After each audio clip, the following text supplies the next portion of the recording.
With Sunrise on the Reaping on the horizon, with coming out very soon, I think it's a good time to recap the Hunger Games universe. I'm going to talk about each different book and give you high level overviews of the plot. So if you don't want to do a reread, you maybe wouldn't have to. All right, let's dive in and talk about the Hunger Games. So this story begins in Panem, which is a dystopian society where the capital controls 12 districts through fear and oppression. It's kind of a postmodern US world. Every year, two tributes from each district are forced to participate in a televised battle to the death known as the Hunger Games. Our hero is Katniss Everdeen, and she is a volunteer from District 12, which has never happened before. And she volunteers because her sister, Prim, her little sister, was reaped or chosen to participate in the Hunger Games, and she doesn't want her to do that. She wants to protect her. What you need to know about the Hunger Games is that they are a tool of oppression used by the Capitol. The districts are given rations basically for food, water, flour, things like that in exchange for their labor. A lot of the districts are starving, especially District 12, which is a coal mining district. It's very poor. In order to get more food to survive, the kids have to put their name into the bucket for the reaping. So the more food they get, the more times their name is in the bowl, so the higher the chance that they could be reaped. Prim, it was her very first time having to participate in the reaping, and of course she got drawn. Katniss was not okay with that. She's very much Prim's protector, and so she volunteers. Our male participant, his name is Peeta Mellark, and he is the son of the bakers in District 12. He is definitely more, I would say, middle class, where Katniss and Prim are definitely impoverished. They are oftentimes fighting starvation. Peeta gets reaped, and nobody volunteers to take his place, so it's Katniss and Peeta participating in the Hunger Games. Once they get to the games, Katniss really has to rely on her survival skills. She is a hunter, trapper, very much used to the woods, as that was how she took care of her family back in District 12 and found food. So she has to rely on her survival skills, and she's a lone wolf. She does form an alliance with a young girl named Rue, because Rue really reminds her of her sister. So she takes her under her wing, and they end up working to survive together. Unfortunately, Rue is unalived by one of the participants of the Hunger Games, and that really wrecks Katniss. She, again, looked at her like she was her little sister, and so when that death takes place, Katniss is very upset, and she actually works to lay Rue's body out and put flowers around it and make it beautiful and honor her death, which is not normal for the Hunger Games. Typically, when participants die, they are picked up by claw machine kind of hovercraft by the Capitol, and there's not a lot of ceremony to the deaths. But Katniss gives Rue that dignity in death, which is, spoiler, seen as a sign of rebellion by other districts, because while the Hunger Games are happening, all the other districts are forced to watch. It is live streamed, there are screens everywhere, and they are basically forced to watch kids that they know and love die. Katniss does end up meeting up with Peeta in the first Hunger Games, and he is severely injured, and she ends up finding him and working to save his life. There is some background story there where Peeta, like I said, he's the son of the bakers of District 12, and Katniss was frequently starving, very nearly to death. And there is a scene where Peeta throws a burnt loaf of bread to Katniss where he should have thrown it to their pigs. And that honestly saves Katniss's life. She and her family were going to die, and Peeta gives them this burnt loaf of bread out of the kindness of his heart, knowing that his mother's going to beat him for it because he was supposed to give it to the pigs. And it is presumed that Peeta actually burnt the bread on purpose, because it is revealed that he has had a crush on Katniss for a long time. So Peeta and Katniss meet up, they take care of one another. Peeta's leg is very injured, so Katniss goes to a special cornucopia event that they're offering where the Capitol is sending medicine, and she has to fight for her life to get that medicine for Peeta. And she ends up doing so and saves his life. and they end up the final two victors of the Hunger Games. Now, there can only be one winner, despite the Capitol saying, oh, well, if there are two victors from the same district, they can win together. At the very end of it, the Capitol reneges on that and wants them to kill one another. The two of them decide that instead of killing each other, they will both kill themselves, and there will be no victor. Capitol doesn't like that. They put a stop to that, and then we have two victors from the Hunger Games, Katniss and Peeta. So that wraps up the plot of the Hunger Games. Now let's talk about Catching Fire. In Catching Fire, we are following up with Katniss and Peeta and re-entering Panem roughly 1 year later.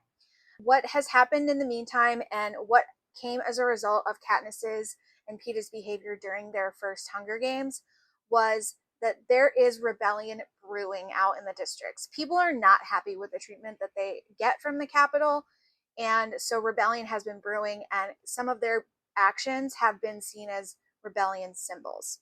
So we're picking up in Catching Fire. We're still following Katniss and Peeta, but now we get some new characters as they have become symbols of defiance, whether they meant to or not. Spoiler alert, they did not mean to become symbols of defiance. President Snow, who is the leader of Panem, the dictator of Panem, he announces that the Quarter Quell, the 75th annual Hunger Games, they always do them special every 25 years, and he announces that for the 75th Hunger Games, the participants have to be past victors. He does this because District 12 has only ever had 3 victors: Katniss, Peeta, and Haymitch. And we met Haymitch in the first book. Haymitch was their sponsor. He's an older guy. He's a drunk. He has had lots of trauma. And Sunrise on the Reaping is purported to be Haymitch's story. So Snow says, all right, we're going to pick our victors from the existing pool of victors, and they're going to participate in the Quarter Quell. That is on purpose because he knows that Katniss is the only female victor from District 12, so she's forced to participate. Peeta ends up volunteering to participate in the Quarter Quell because he loves Katniss and they want to stay together. And Katniss ends up forming some allies with other participants, Finnick Odair and Johanna Mason. And they really have to navigate both the games and politics of it all, because not only are these people out to kill them, they also are killers with previous experience. There's allies, there's this underlying rebellion going on, so it's a lot more nuanced and complicated than it was in the Hunger Games. What Katniss doesn't know is happening is that the head game maker turned rebel, Plutarch Heavensbee, has been secretly working to orchestrate all of this, and Katniss is a key part of his plan, and he helps Katniss, and she figures out that she can destroy the force field that is around the arena, which is holding them trapped in these games. This ends up leading to her rescue, and unfortunately, it means that Peeta and Joanna are captured. Katniss, when she wakes up after the electrical shock and passing out from her rescue, she realizes that Peeta has been captured, District 12 has been destroyed, and the revolution has begun. And she was a pawn in all of this without even knowing it. So she ends Catching Fire furious and upset that Peeta is not around and now having to navigate this world of rebellion and civil war. So that ends Catching Fire for us. So let's talk about Mockingjay. I realized I was holding the wrong book the entire time. In Mockingjay, Katniss becomes the face of the rebellion.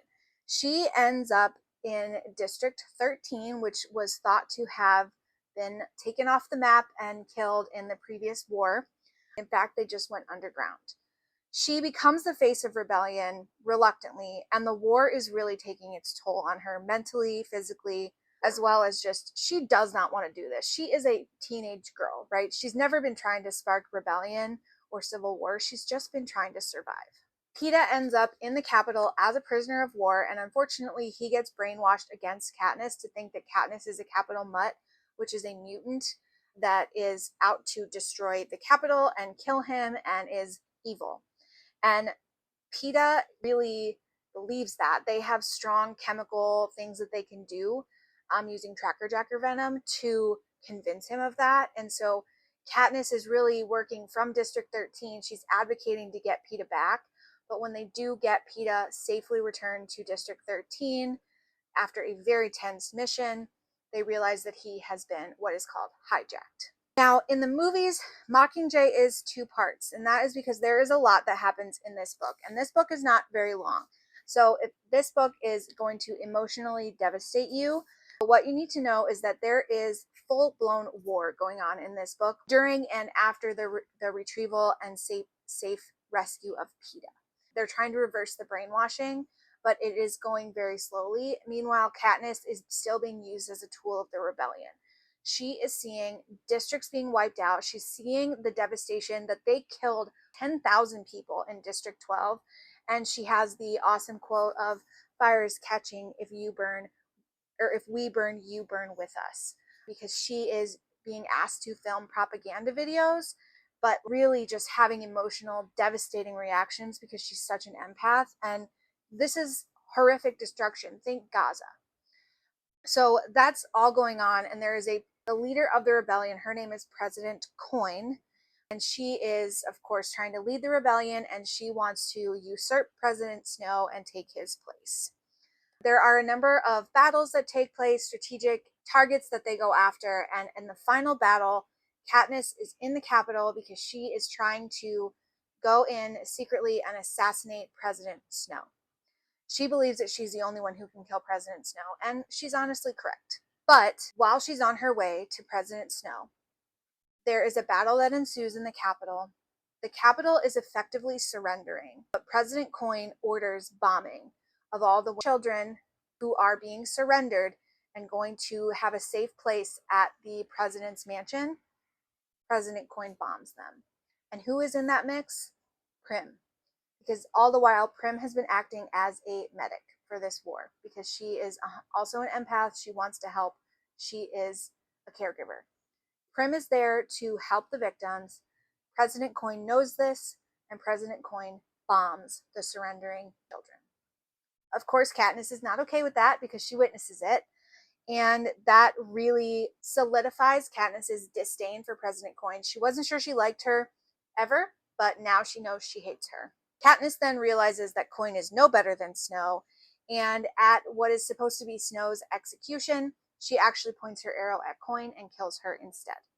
What she is doing is she is ending tyranny in Panem. President Snow was awful. He already was going to die. He's been captured. He is going to die. They cannot install President Coin as his replacement because she will just continue the tyranny. So the war is now over. Katniss returns to District 12, and Peeta ends up back at District 12 being not fully healed, but he has been healed enough that he can love and appreciate Katniss, and they end up forming a life together. They have children, and they just live a quiet life, which is ultimately what Katniss wanted all along. But of course, the scars of war never really fade. I think these two are going to be irrevocably changed from their experiences. That sums up the original Hunger Games trilogy. So now let's go back in time and talk about A Ballad of Songbirds and Snakes. And this is President Snow's story. So this takes us back to the 10th Hunger Games. Remember, these first ones were in the 74th and 75th Hunger Games. And now we're following a young man named Coriolanus Snow, who grows up to be President Snow. He was a privileged Capitol student. He was very wealthy. But his father ended up losing their fortune, and they are now living in the Capitol, pretending to be wealthy, but really struggling with poverty. Coriolanus is part of this academy, and he is assigned to be a mentor for the 10th annual Hunger Games, the first time that they do mentors. And he is assigned the mentorship of District 12's tribute, same district as Katniss and Peeta, and her name is Lucy Gray Bird. Lucy Gray is technically sort of a nomad. She doesn't actually belong to District 12, but she is the female participant of the 10th annual Hunger Games for District 12. She charms audiences, she sings, she's very naturally rebellious, And Snow is working to manipulate things behind the scenes. He can see that if he can manipulate the situation, he can get Lucy Gray a better chance of winning. He can get her food, get her water, get sponsors who are giving her money, who are backing her. So that's going to make her stronger as a participant in the games, and hopefully her chances of surviving are higher. Coriolanus wants her to survive because he has a stake in her survival, and it will affect what happens to him after the games. So he does end up helping her win. He cheats a little bit, if you will. And this sense of ambition and willing to do anything really takes him down a dark path. The Capitol ends up finding out about what he did to manipulate the games and increase Lucy's chances of winning. And so he is actually exiled to District 12. He comes from a really prominent family, so I don't believe that they feel that they can just kill him. He's also a Capitol citizen, so they tend to value Capitol citizens more than district citizens anyways.